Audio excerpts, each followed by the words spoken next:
A treia și ultima noastră zi pe Valea Cernei. Astăzi vom merge în direcția opusă față de cum am mers în zilele trecute. Vom merge spre nord-est, vom vizita Cerna Sat, vom merge la cheile Corcoaiei și la final vom vedea cum arată barajul de la lacul de acumulare Cerna. La drum!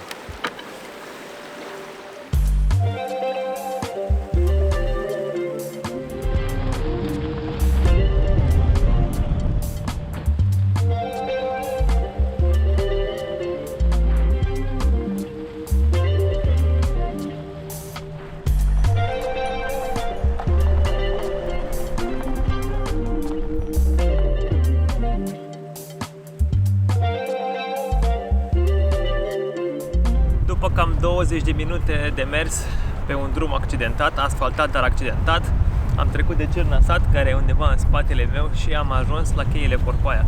De aici, de unde am lăsat mașina până la chei, mergem 2 minute, nici nu e un traseu practic. Lași mașina și ajungi la chei. Reperul principal, pe partea dreaptă a drumului, este un fel de trapez mare de piatră pe partea dreaptă a drumului. Pe el scrie loc de campare.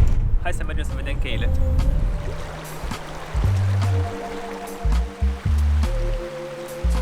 Mai întâi trecem peste un pod de metal, peste Cerna. Mergem câteva sute de metri, 100, 2, poate cel mult, și după nici un minut, 2 ajungem la locul de unde încep cheile propriu-zise. Așa arată.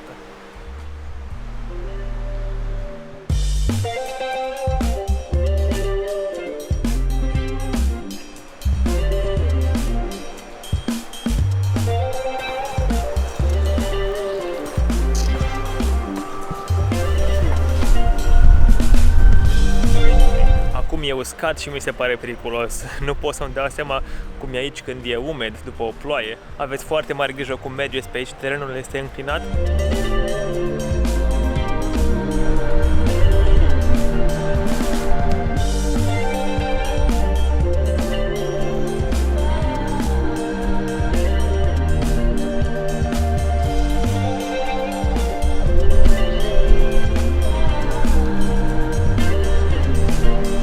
Suntem acum în mijlocul cheilor, nu sunt foarte lungi, însă sunt cel puțin deosebite. Natura a reușit să le sculpteze de-a lungul miilor de ani.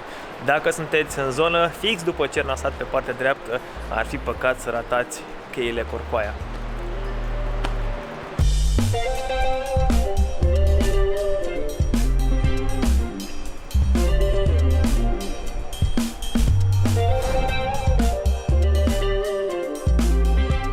Drumul nostru nu s-a oprit aici. Am continuat până la barajul lacului Cerna.